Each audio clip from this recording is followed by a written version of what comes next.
To je ťažko povedať, ale napríklad Milan Doudera púšťa také tie ploužáky retro, tak to ja teda asi není úplne makáva. No buď ja, alebo Kuba Petržalek. Doma najhoršie auto. Asi Galus, ale kvôli tej samolepke, čo má na kapute. Galus. Tak půl roku zpátky možná ještě já, no.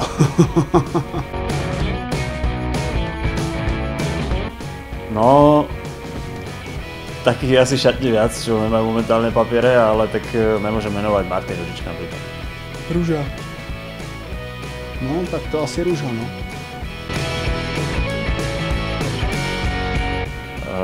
Zase je tam viac, no, ale vždycky, keď idem okolo, ja neviem, Erika Hrňu, že to má pohádzané pred tým miestom, tak je mi navracanie, no. Asi okrem mňa Kamil Krebs. Krokouš. Krepák.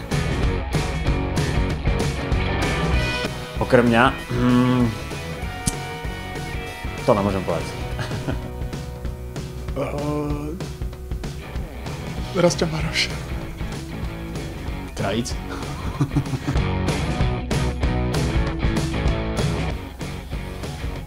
Ja keďže poviem jeho meno, sa strašne urazil, lebo je hrozne taký citlivý na to, takže povedzme, že iniciály má MD. Milan. Srandista, to sa tak má zbiera, každý chvíľku ťahá pilku, ale každý chvíľu asi, no. Srandista? No jsou dva exoti. Rubec Young. Šimi a já. Šimon. So Šimonom Hrubcom. Prečo so Šimonom? Lebo on vie založiť oheň iba tak, z ničoho nič. Šimon. Protože Šimon často pobývá v přírodě a myslím si, že by se uměl postarat o nás. A s kým ani náhodou? Záleží podľa toho, či by tam bol internet alebo ne.